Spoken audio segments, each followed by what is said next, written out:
You've tuned into the Bellingham Podcast for the week of Thanksgiving here in the United States, November 22nd, 2020. This is episode 172. From that slightly frigid city by the Salish Sea, I am AJ Barce. And fully entrenched in my soft-shell jacket, I am Chris Powell. On this episode, hey, guess what? We are not looking at a computer screen or recording via Zoom. We're live together, distant, of course. You are listening to the Bellingham Podcast.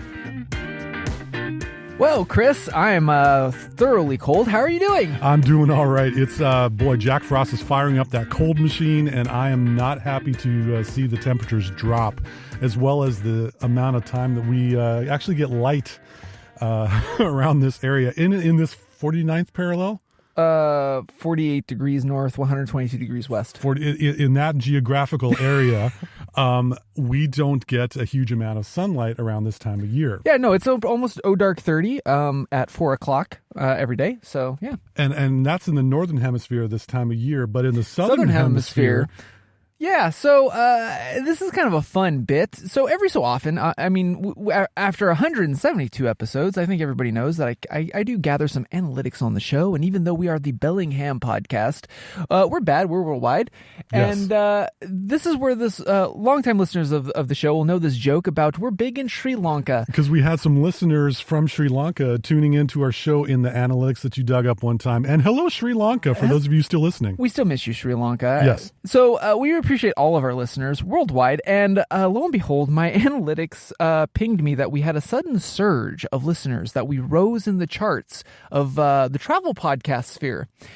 In Peru, we're number 5 in the charts of Peru. So, hi, Peru. Hello, Peru. Thank you so much for listening to the Bellingham Podcast. We love you, and we hope that you would be able to come up and visit sometime. We have a restaurant in town that has amazing Peruvian food should you be traveling to the northern hemisphere and want to have some of your native cuisine. Cafe Roomba on State Street. Yeah, I love me a Cafe Roomba. But anyway, it was really curious how travel and society and culture were in like the top 20 in Peru. So that was just really cute. Yeah. Sup, Peru. So speaking of talking worldwide, you've been making the circuit when it comes to interview and interviewees.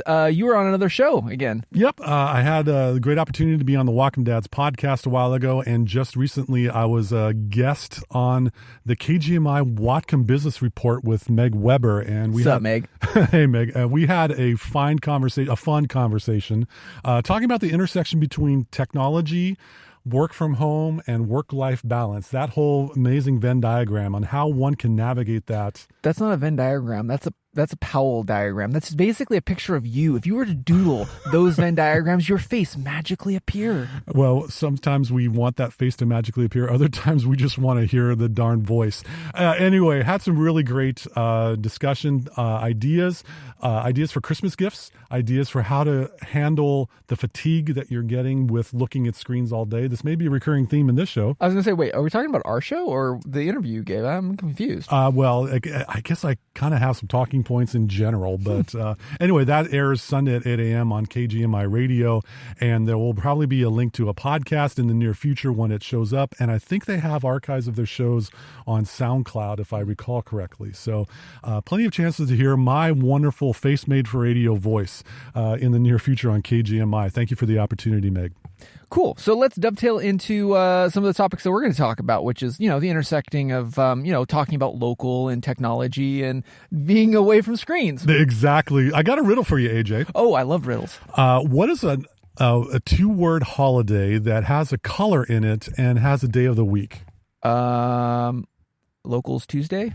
It could very well be in some countries, but no, I'm talking about Black Friday. Oh, that's not a holiday. You tricked me up, Sphinx. In the words of Last Week Tonight, why is this still a thing? I don't know why this is a thing. Why do we have not just the day after Thanksgiving still bombarded by all of the marketing, advertising, retail companies, coercing us, holding a figurative gun to our heads to get us to go shop the day after Thanksgiving? Why do they have this designated as an annual tradition? Especially in this online era. Now, I will say, and this is where our show is taking it, kind of taking a hook in this, to support our local during the Black Friday-age, it doesn't have to be on that day. I think especially because of the pandemic is imperative, like to support your local business first. And I do know that there are several local businesses that are trying to, safely and securely, because at the time of the last show that we recorded, Jay Inslee announced the new restrictions with regards to the pandemic. Hi, Gov. Sup, Governor Inslee.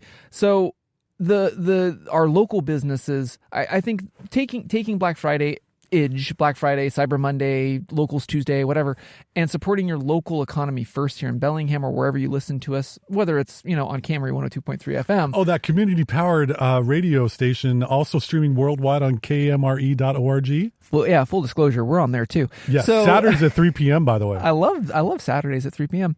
So as you're out around 3 p.m. on Saturday, be sure to listen to our show and take a look at some of these local joints that are, in times of need. Some of these places here locally, they are doing curbside pickup, so you can order online, social distance, because, Governor Inslee, some places can only have at like 25% occupancy. Yeah. And, at least until December 14th was the mandate. Right. So we've got a few weeks to all persevere together. Yeah. We'll see how things turn out in mid-December when everyone does their Christmas shopping anyway. Yeah. Right. So anyway, one local area regional business that both AJ and I are fans of is Recreational Equipment Incorporated, I believe. The REI. REI, that's right. They have a beautiful business mindset when it comes to Thanksgiving and the day after. They use hashtag #OptOutside. Yep. And this is something that I've plugged pretty much every episode since I found out about this hashtag. Full disclosures, I am Captain Get Out. And so for the hashtag #OptOutside, I pretty much have every Black Friday since this hashtag. Yeah, REI does a really, AJ and I both approve of this business decision that they're making by giving their employees, their staff of the stores around the region, nation, whatever have you, Thanksgiving off, and the day after Thanksgiving off. They're closed on Friday. They don't want you to shop. Just go outside. Go out on a walk. Go to a park. If you're like me, hit a mountain.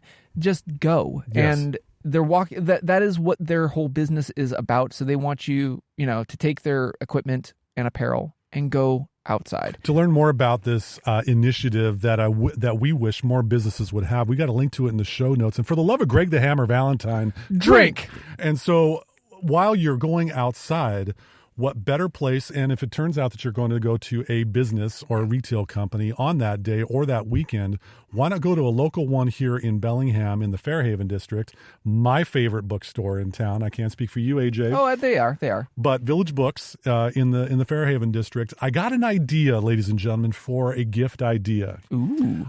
You heard it here first. Now, I am deeming 2021, I'm designating 2021 as the year of hashtag analog life.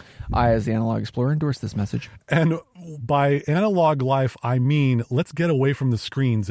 We're so fatigued, so drained from looking into the computer monitor, into our phone screen, into our tablet screen, maybe into the TV screen.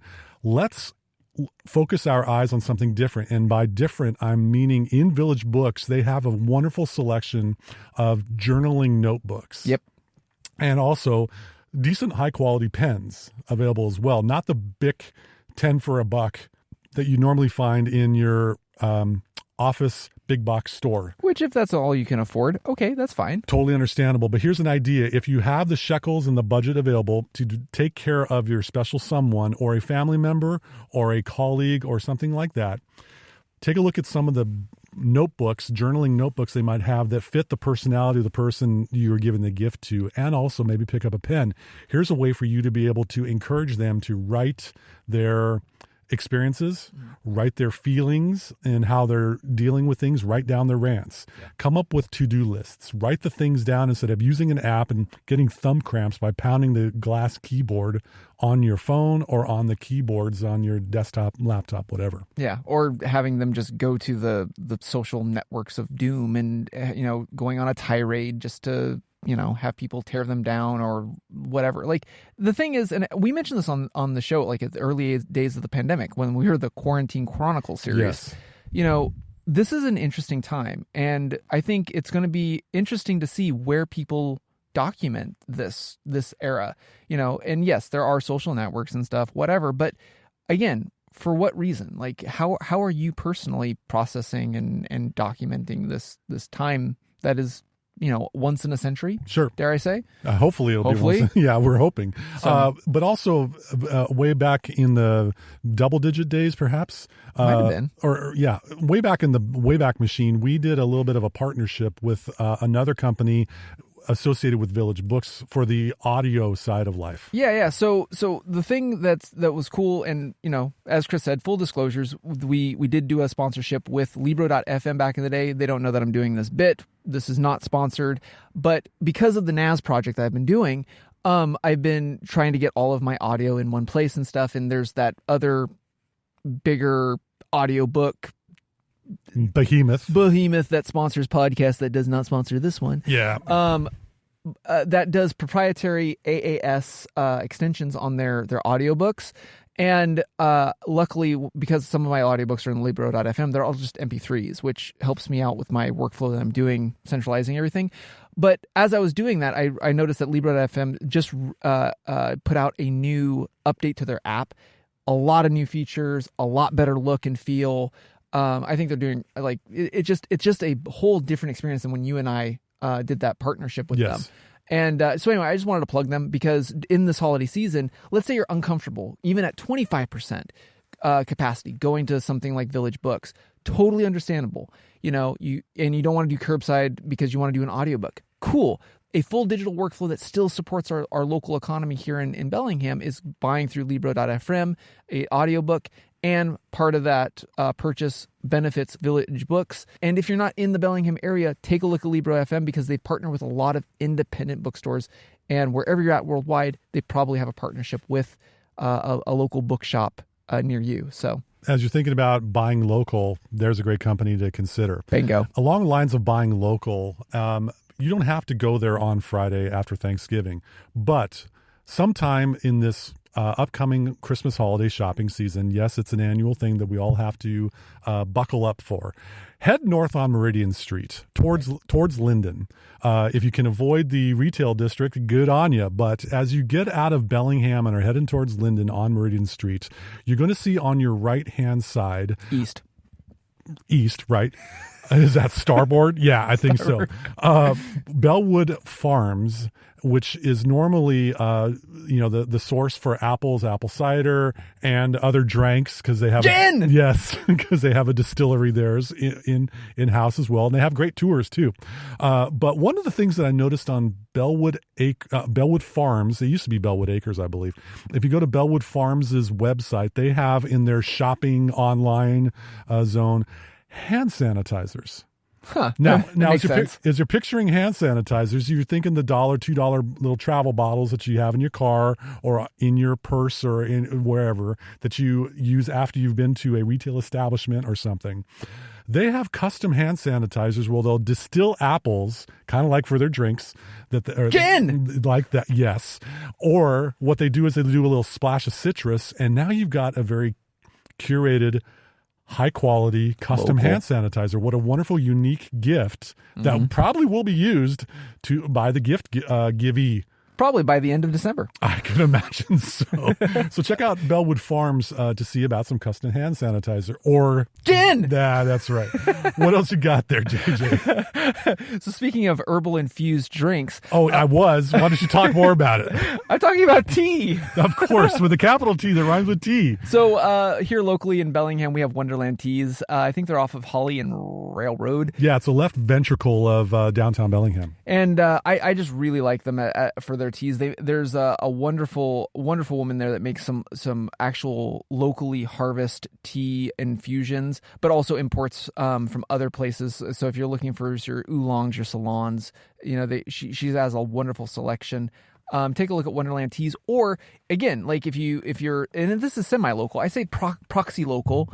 You may remember, dear longtime listeners of the show, that Captain Minimal and Captain Get Out got on a train, and we headed north to our wonderful friends up north in YVR, and we went to Granville Island, and we checked out this place called Granville Island Tea Company. Yes. Oh my gosh, what a stock! shelves high, dare I say a 20-foot display of tea containers that you can get your custom powder, custom loose leaf. Yep. In a baggie. Yep. To put in your tea mug of choice. Imagine, if you would, a Canadian apothecary full of tea. I am. Okay, I'm being minimal in my description, yo. Good for you. So anyway, Granville Island, so fun fact, right before there was a pandemic, I had made a huge order because my mother-in-law got us a gift certificate online. And so I made a huge order of tea and had it delivered. It was a little bit for shipping because we're here in the United States. But I just wanted to throw that out, dear listener. If you wanted something proximal local to our neighbors to the north, Granville Island does deliver to the U.S. and they do have gift certificates. And I appreciated this huge bounty of tea that was delivered right before the pandemic, and that might be a good gift for somebody you know in your life. Yeah, Granville Island Tea Company. Just give it a web search for it, and you should be able to do that. But AJ, let's back the DeLorean up. Great Scott! It's heavy.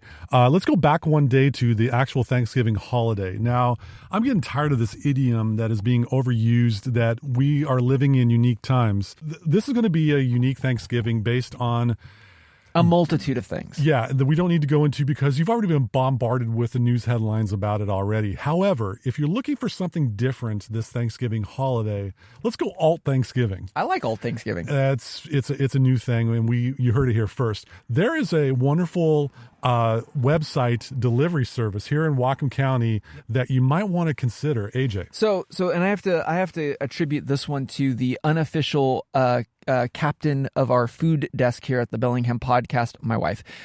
Lieutenant Foodie. That's right. So she found this out, and what's great about this service, it's called Small Food Drop. They source from local Whatcom and Skagit area farms and farmers to deliver, and this was pre-pandemic, this business model was created, local farm fresh meats and excellent maple syrups and flour. We'll get to that bit in a little bit. Smallfooddrop.com, and they deliver all of it to your door. So, for instance, in my family, because we cannot get a big hork and turkey because of allergies, we actually source from Small Food Drop from our local farms that raise rabbit. So we actually have rabbit for our Thanksgiving. Nice. And it's tasty. You can also get sausages and stuff sourced straight from the farm. How fast do you think you could get a farm fresh rabbit to your door, Chris, if I told you that? For Whatcom County, I would imagine if you do, like non-Amazon Prime is usually 5 to 7 days delivery time. How about a couple of hours, bro? What? Yes. So true story. And I was gobsmacked because this is the fastest they ever delivered. So literally my wife put in an order for our rabbit and our goods that we're going to be doing for Thanksgiving on Tuesday, like at 4:00. And I kid you not, Chris, by like 6:00, there was a knock at the door and I was kind of concerned. I was like, oh, maybe it's our neighbors. No, very fine gentleman, masked up and PPE'd up with a nice box that he set on my doorstep, and he wanted to make sure that there was somebody home. It was already packed with cool stuff, cooler stuff anyway. So it would have stayed cold, and it's, 4 degrees Celsius outside right now, folks. But that was how fast. It was like 2 hours. Soup to nuts. It was crazy fast. And I would imagine your mileage may vary in delivery times. Of course. However, that's almost like Wile E. Coyote Acme delivery time, record time stuff. Yeah. That's pretty impressive. Yeah, it was great. So I can't recommend them enough. If you're in the Whatcom and Skagit area, take a look at Small Food Drop. Yes, time may vary. See online store? Yeah. See farm for details. There you go. But I like them. For a non-traditional Thanksgiving meal. After that Thanksgiving meal, whomever may be with you or however you may be spending it, if you're with others, why not consider, instead of watching television, which has always been the tradition, if there's a football game on or other things like that, this is a non-traditional Thanksgiving I can imagine coming up. Why don't you get back into playing board games or card games?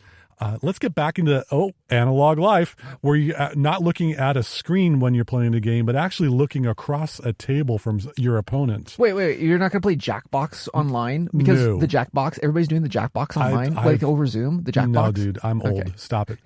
So got a couple ideas for board games and card games if you haven't been aware.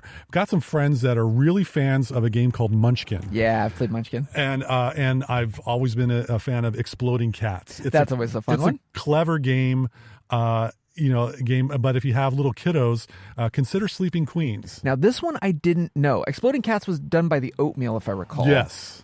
What's Sleeping Queens? Sleeping Queens is a card game that you have a number of queens that are dealt face down, and they have point values associated with them, and you decide on, depending on how long you want to play the game. Sure. First one to this many points wins, and each queen has a different point value. There are dragons in the deck that you get that can capture the queen, and knights that can slay the dragon to save the queen. Rad. There's potions that put the queen to sleep, where you have to turn the queen back to the face down deck. Exactly. All of the onomatopoeia that AJ's currently distracting me with, that is possible in this game, where kiddos of all ages could enjoy it. And it's a very small packaging, so therefore it might be a pretty good stocking stuffer. I think you've given me an idea this year, Chris. There you go. And then, a couple ideas for that. You had some card games as well. I did. So there's two that I'm going to throw out. One's a card game. It's a smaller card game, like physically. The cards are super small because you're building a timeline. And that's the name of the game. It's Timeline. Cool. So and this is a great game for like maybe 6-year-olds and up, because it's a great way to learn your history without doing the whole like Ferris Bueller in 1492, Columbus sailed the ocean. No, this is a lot more dynamic and fun because you have to guess. You're basically wagering. Like, you have your card and you have to figure, now, did ham radio come before or after the telegraph? Well, if you went to the Spark Museum, you'd probably know that answer. So if Spark Museum in Bellingham, Washington. Shout out to the Spark Museum. That's right. So you're building this timeline and you're competing to get your date correct within the timeline. And as the timeline grows, you have to figure out, now, did forks come before or after a car? Interesting. So as you get more points on the timeline, it gets a lot harder, but it's a great way to realize when things got created. I mean, way back, Chris. Like, when did papyrus get used for scrolls? Was that before or after the fall of the Roman Empire? My brain is fried right now after this week of work. I can't. But on a tryptophan kick, if you can eat turkey, you could play this and trade tryptophan timeline right there. Great sell job. So the other one that I have is just stupid fun, and my brother-in-law got it for us for my little last Christmas, and it's called Draftosaurs. And if you pick any of the drafts, whether it's like NFL draft or NBA draft or whatever, imagine that, but for dinosaurs for your own little park. That works. Yeah, so it's like that movie that probably we shouldn't mention by Universal that involved dinosaurs in a park that run amok, and it's a huge franchise. This one's a lot tamer, though. It is totally tame. It is totally, like, my 4-year-old loves playing it, and basically you have this, you have these wooden pieces that are dinosaurs, and you have to, based off the roll of the dice, draft your dinosaurs in certain parts of the park to build the best park, and whoever has the best park in points wins. It's stupid fun, Chris. Very cool. And there's like Parasaurolophuses and Stegosaurs and Tyrannosaurs and all the saurs. All the saurs. All the saurs. For the dinosaurs. Yes. Very cool. All right. So we got a post-meal game. Yep. And we got our pre-meal game, which is the meal, I guess. Yes, that works. But the next day following, on Black Friday, you got the leftovers, depending on if you have the traditional turkey dinner and stuff like that. And what better way to have those leftovers with a sandwich? Yes. But you have a non-traditional way of making bread. Yeah, so this is actually kind of a follow-up. So several episodes back, I went into this adventure, no, not because I'm bored during the pandemic and I'm trying to do my artisanal sourdoughs. No, I bought a bread maker out of Function, and I got a really good deal. And quite frankly, the pandemic has not been great for my family with our food allergies. Stocks were limited. The bread that's available on the shelves, my son can't eat. And so I had to fend for ourselves. I had to make bread. Bread making is time consuming because you have to knead it and you have to do the rises and the proofs and stuff. And a bread machine just made a lot of more fiscal sense. And I wanted to see how long it would take me to get it. As of the recording of this episode, we have broken even and now making, quote unquote, as a family, making money because I don't have to buy bread. I just have to buy flour, say from Small Food Drop. No, that's not an endorsement. They haven't given us any money. Just a shameless plug. I like but you've ordered it from them, and they are gluten free or no. Gluten isn't the problem. It's just they have really like if you want to make really good bread, folks, get decent yeast and really tasty local, if you can, flour. It makes all the difference. And so I believe the flour that I get is out of Skagit. There's a few that I get out of Skagit actually. Fairhaven Mills, I think I mentioned them on a previous episode. And then a new one that my wife just ordered, so forgive me, I might get them wrong. It's called, I think it's Stone's Throw, or maybe that's the brewery. I don't remember. Anyway, get local flour, yo. And so anyway, I made I've leveled up my game where I can make a really good loaf out of my machine. You might see it on your doorstep for a holiday gift, podcast partner in crime. I think that would be a great Christmas gift if you got the talent and you happen to have a bread maker. Yeah. What a great way to be able to give someone a tasty treat as opposed to a thing that they may or may not appreciate. So my most recent endeavor is I now make raw dough out of the machine, and then I bake it myself in my oven. So I don't have to go through the whole kneading and proofing phase. The most recent one that I did, which is very applicable to those of us around the Salish Sea, it is loaded in kelp and dulles. No, it is not here from our Salish Sea because I ordered it several episodes back, and I used the last bits of it from a very fine fella out of Northern Ireland named Graham. He's the owner and proprietor of the Peninsula Kelp Company. And Peninsula Kelp Co., you can order it and they ship worldwide. And this is a family-owned business over there in Northern Ireland. Take a look at them. This loaf that I made is great. My son calls it octonaut bread. Of course he would. Yeah. So especially if you have littles and you want to introduce more iodine in your diet, kelp, as Graham actually sent me a DM before the show, reminded me that kelp is loaded in iodine. So what better way to get it in your diet? So I like kelp in general anyway, but pinch of rosemary, some kelp, some dulles, put it into your mixer, and boom, I made an artisanal bread, Chris. I think in 2021, you're going to be doing a little bit more of that, and good on you. I look forward to, should you have the opportunity to indulge in some of that bread. That's non-traditional. Yeah. I'm digging it. This is totally cool. So, AJ, give me a cue. So, this next bit is, of course, our favorite bit. These picks are picked for you by AJ Barcet and Chris Pell for your quality assurance. That's right. And so as I'm walking our dog in the morning at dark 30 in the pitch black, since we're getting far less light as per usual, I listen to podcasts. Really? Well, when I'm out and about for about an hour or so. I thought you just made them. I do, but I guest on them and I listen to them. Shameless plugs. That's right. But one podcast that I discovered that's fairly new is by the Electronic Frontier Foundation, EFF. Love the EFF. EFF.org is a nonprofit it's not any kind of partisan political stuff. We don't do that on this show. However, the EFF is looking to have a more open internet to allow everyone to have access to internet resources and information. Yep, and we support that as technologists. And so they have a podcast entitled How to Fix the Internet. Perfect title exactly. for them. And so for our fans overseas, such as in the UK, in Ireland, or in Spain. Oh, yeah. Or in Peru. Hello, Peru. Hey, Peru. We actually aren't aware about how fast your wireless or internet speed is. But if you're in the United States, you should really listen to episode 2, which is called Why Does Your Internet Suck? And I think this is a great indication of just how horrible our internet infrastructure is for various reasons. We could go do another complete show about why our internet sucks. They have actual noted experts talking about it instead of us two knuckleheads complaining about it. Check out the EFF's How to Fix the Internet podcast on your podcast app, and check out episode 2 to learn a little bit more about what they're about. I dig it, and I dig the EFF. Absolutely. AJ. So my quality assurance actually is because, I've got a Balitc watch that I spent my own money on. This is not a paid endorsement.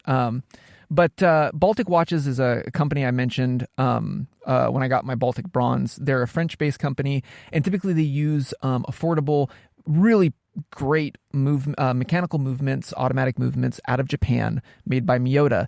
And they've been teasing for several weeks, Chris, their first Swiss-made movement watch. Alrighty then. And they're teasing it with a fourth hand, which means it's a GMT watch in their Aquascaf form factor. Well, anyway, I've actually seen through a picture of what it looks like, and it looks killer. If you have anybody in your family that's a watch aficionado like myself, or you just want to get a classic looking timepieces, because bear in mind, Balitc kind of harbins from like the 30s, 40s era of design aesthetic. This one's going to look really killer, and it's going to have a high performing, probably ETA movement in it with a GMT hand. So when we can travel, you'll be able to track a second time zone on it. Take a look at Balitc, and it doesn't matter if it's Balitc. Like I said, I kind of have a affinity for their design and what they're doing, but there's other independent watchmakers. Shout out to Nick over at Orion Watches. He went to the Seattle watchmaking school, and I've been a longtime fan of him in the watch modding community. He's got a great Calamity watch and also the Hellcat. But take a look. As you said, this 2021 is definitely going to be a harbinger of the analog society, and I think you should kick it off with a superb timepiece, whomever you source it from. Absolutely. And along those lines, I'm getting cold because as we're recording this, we are outside, and boy howdy, it's getting chilly and my fingers are getting fused to the microphone stand. So AJ, let's stick a fork in the show. Okay. You didn't go with the tuning fork, the Accutron show? No, my brain is fried from this week of work. Wrap it up, dude. That wraps it up for this edition of the Bellingham Podcast. Thank you again so much for listening to us, rating us, reviewing us. Sup, Peru, wherever you like to get your podcasts. Remember, if you are in the Bellingham area, you might be listening to us terrestrially on KMRE 102.3 FM. They're community powered and streaming all over the darn internet at kmre.org, and they are airing our show on the Pacific time zone Saturdays at 3 p.m. So if you're in the Whatcom County, Bellingham area and are around the signal, tune in. We'd love to hear you take part in the show. Yep. And thank you so much for listening to us again from the probably 4 degrees Celsius city by the Sailor Sea. I am AJ Barce. And with cold fingers, I am Chris Powell. Thanks once again for joining us on the Bellingham Podcast. Okay, it's dark 30. It's raining. Let's go home. Yeah, I'm right behind you. Let's go.